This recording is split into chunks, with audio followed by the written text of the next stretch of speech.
Hello everyone, it's Myung-Koo. Today I am going to read at 6006, The Minstrel in the Tower. Chapter 5, The Lady, the Blanche. That ought to do it. The two men leaned one more log against the old gate. They had fitted it into the doorway and piled logs and rocks and brush and everything within reach against it, so it couldn't be budged. The tower was sealed. Now, Simon, tell me why we have locked up those two, Odo demanded. From inside, Raj and Alice could hear everything that was said. I will, replied Simon. Until a few years ago, I served the Baron, whose name was Lord of Raymond. I might still be serving him today, but he threw me out. Why? Because I stole one of his silver plates. Imagine, and him having so many. Inside the tower, Alice whispered, Lord Raymond? Did you hear him, Roger? He said, Raymond, shh, I don't want to miss anything. Roger lifted a finger to his lips. Simon added, the Baron had a sister called Lady Blanche, and that's who those two are in there, her children. Alice clutched her brother's hand. Outside, Odo scoffed. Those two ragamuffins? If they are the children of a noble woman, I'm Richard the Lion-Hearted. Then you must be King Richard, Simon answered. Because by my eyelids I'll take an oath that those two are Lady Blanche's fledglings. It was a song that tipped me off. She used to sing that very same verse to her brother, Lord Raymond. I remember the melody and her voice and the words. Even the lute looks familiar. I dare say she was playing that very one. Raj and Alice stared at each other. The Blanche was their mother's name. And when I took a good look at that boy, Simon went on, I saw Lady Blanche beneath the dirt on his face. The yellow hair, the blue eyes, the same broad forehead. He is her image. He is. Roger dropped his head into his hand. It was true that he and his mother looked exactly alike, but if she was a noble woman, why had they lived like a poor serfs in a tiny cottage? What are they doing here in the woods? Then asked Odo. Who can tell? The last I heard of Lady Blanche, she ran away. Seems the Baron wanted her to marry a rich old count, and she wouldn't do it, so she ran off. With a penniless young knight from a family of no importance, the Baron was furious. He searched everywhere for her. Then, when the knight was killed at the Battle of Acre, he searched again.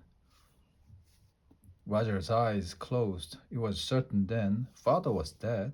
Everyone knew it, even these strangers. He clasped his legs and squeezed his forehead against his knees, as though pressure could push away the grief, but tears seeped through his eyelids anyway. Simon went on, the Lord Raymond never found Lady Blanche.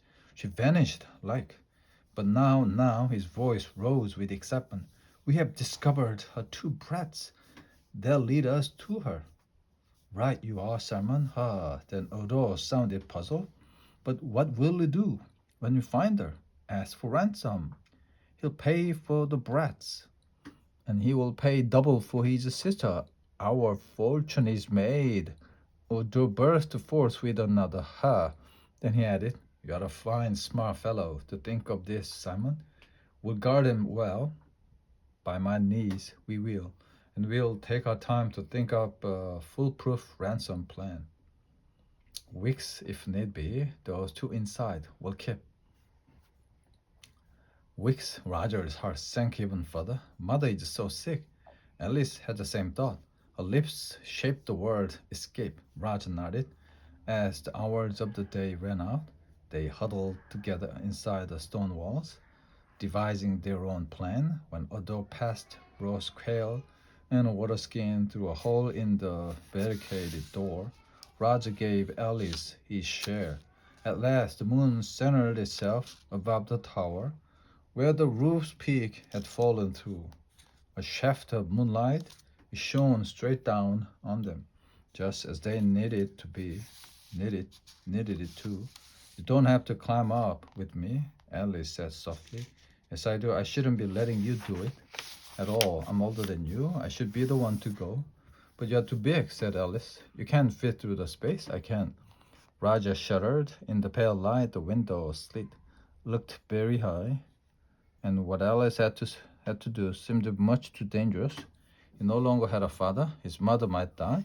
How could he send his sister down the sheer stone wall in the dark? Alice hugged him. I'm glad you're going up the steps with me. I'll throw your shoes down to you once you're on the ground, said Roger. He winced inwardly as he pictured his sister inching down the wall in her bare feet. After you find the loot, you will make less noise. If you search barefoot, 저거 월크북 네가 가져가, 레오야? 어떤 거? 그거 테이블 위에 있어. Raja looked at the worn, slippery stairs of the spiral staircase he had promised to climb. His stomach clenched like a fist. It was Alice, though, who'd need real courage to slip through the window slit, climb down the wall, and hunt for the loot in the dark without waking Simon and Odo. Then she had to find the road, reach Bordeaux, and search for the uncle. Roger groaned. He felt helpless, all because the window slit was too narrow for him. I hear them snoring, Alice said. It's time to go. Alice walked up the spiral staircase. Roger crept up after her on his hands and knees. Clutching the edges of each stone step, she reached the top long before he did. Hold my shoes, she whispered. When he got there, Roger forced himself to stand on the rotting floorboards and take her shoes. Alice pulled herself onto the window ledge. Feet first, she eased through the narrow opening. He held her hand until she got a toehold, watching her dig her fingers and bare toes into the cracks between the stones. He could see only the top of her head as she slowly worked her way down. Like a nutch, he thought, braver than any real monkey. At last Alice reached the ground and went off in search of the loot. After many minutes, she came back empty-handed, looking worried, so she couldn't find it. They hadn't counted on that. Roger knew that the loot, with its eagle carving, was proof of who they were. He shook his head and shrugged at Alice. Somehow she would have to manage without it. He held out one of her shoes and let it go. She caught it. When he dropped the second shoe, she fumbled for a moment but caught it too. Roger waved and Alice melted into the dark forest. The moon had drifted past the torn roof when he turned to go back down the step. The tower stood in total darkness. Roger gasped. He couldn't even see the stairway. Terror made him clutch the window ledge. No matter how tightly he held it, he knew he was going to fall into the emptiness below.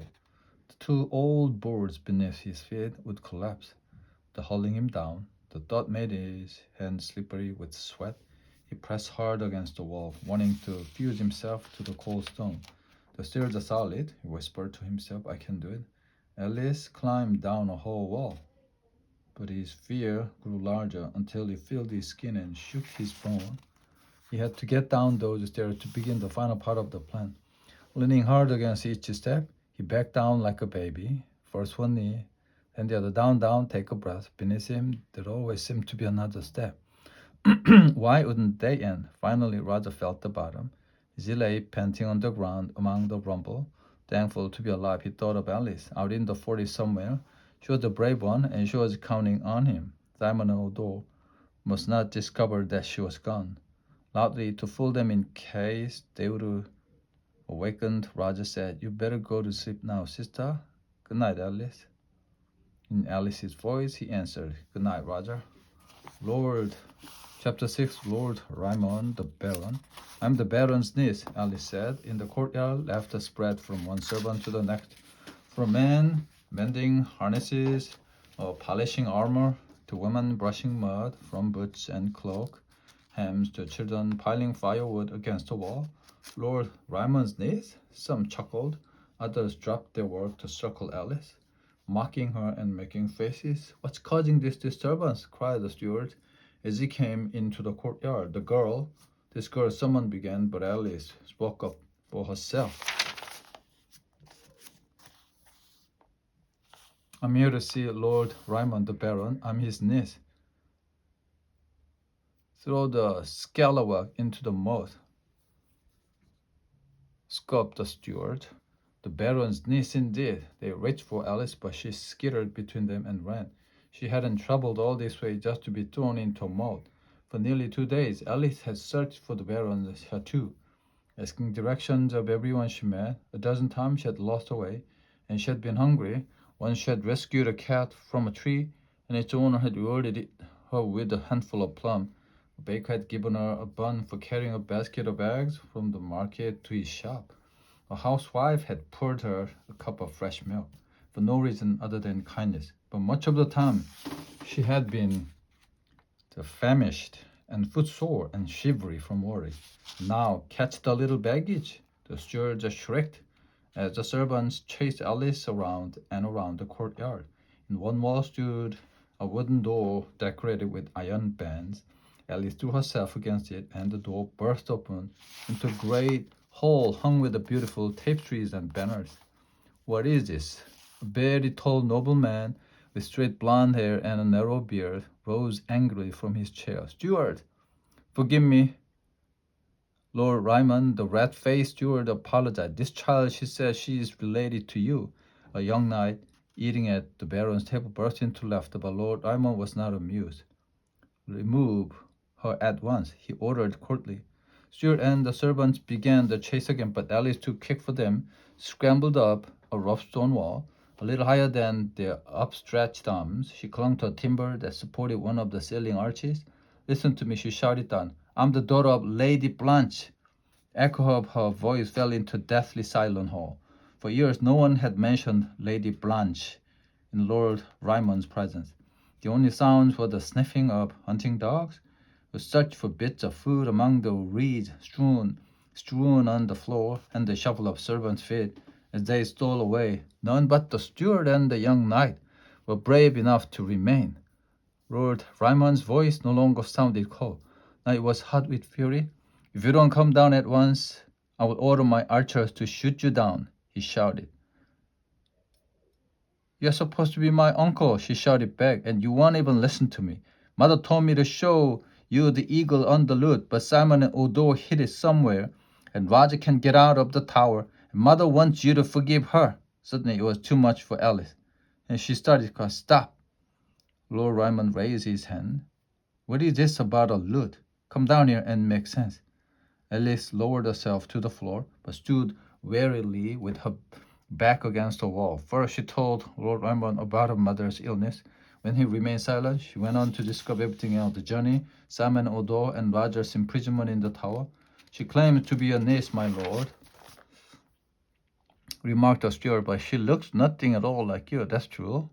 Lord Ryman frowned. If you're lying, child, it's a terrible lie for you to tell. Have you any proof? Asked the young knight. The lute was supposed to be proof. It's mother's lute, but Roger can play it too. But it's gone. The stern look had faded from the Baron's face. Come here. I would not harm you. When she approached, he caught hold of her and drew her closer until she stood right in front of him. For a moment, he stared at her with eyes of the same blue as Roger's. The song your brother sang when the man called Simon recognized him, said Lord. Can you remember it? I think so. It goes, my brother is a noble knight. She caught sight of a blue eagle on a white banner behind the Baron's chair. That's the eagle on the lure, she said in wonder, not perched, but soaring with an arrow in its beak. Abruptly, Lord Ryman turned to the steward. Call half a dozen men at arms to saddle the horses. We'll set out for the forest at once. Does that mean you believe this urchin, my lord? I'm not certain, but nothing will be lost if we look for the tower. Chapter 7, The Lute. No one horse or rider seemed to know which direction to take. Sitting in front of her uncle on his tall gray palfrey, Alice was as lost as the night. Perhaps we are close enough to the tower that if we call out, your brother will hear us and shout an answer, the Baron suggested. Then we can follow his voice. No, Simon and Odo would hear too. They would take Raja and run away. The forest stood thick around them. To save time, the knights had bypassed the road to ride straight through the woods. But now no one knew which way to go. Can you whistle a nightingale song? Alice asked Lord Ryman. I can. Roger tried to teach me, but my whistle is too windy. Lord Ryman smiled. When I was a lad, I was better than anyone at bird calls. Then do a nightingale, please, Alice urged him, nice and loud. After he did as she asked, another nightingale answered faintly in the distance, twice more. That's Roger. He'll go on whistling like that till we get there. Ride in single file and keep the horses quiet, the Baron warned his men. We want to take the outlaws by surprise. They needn't have worried. When they rode into the clearing, Simon and Odo lay slumped against the tower wall, fast asleep. The remains of a roast, the pheasant lay between them. Alice slid down from the Baron's horse and went to shake them awake. Where did you hide our loot? She demanded. With snorts and splutter, the two ruffians rose to their knees.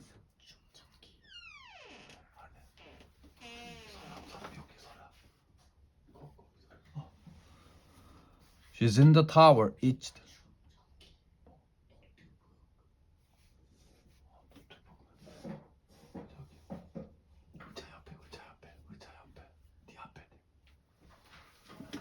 I have heard the talking to the boy inside the tower. Roger called loudly, Is that you, Alice? Make them let me out of here. When Simon saw the Baron's men around him, he leapt to his feet. That's my son you hear, my lords, he cried. By my nose, the boy's been such a scoundrel lately that I locked him up. For punishment like keep quiet in there, son. Suppose you set the boy free. The instant Lord Ryman commanded it, his men lowered the long lances to point at Simon and Odo. Gibbering with fear, the culprits fell over each other in their haste to pull away the brush that blocked the door. As soon as Roger bounded out, Alice hugged him, then she begged, Help me find the loot. Roger, if we show it to our uncle, he'll have to believe us. The eagle on our loot matches the one on his banner.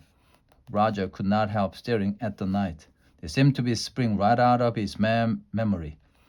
Though none of them wore armor, only metal helmets and leather breastplate, they loomed large and bold. Like the man father had ridden with, their horses pawed and snorted impatiently, just as those long ago battle horses still did. In the shadow images of Roger's mind, which was his uncle, he wanted to ask Alice, but she was off, looking for the loot. He searched the knights' faces for a sign.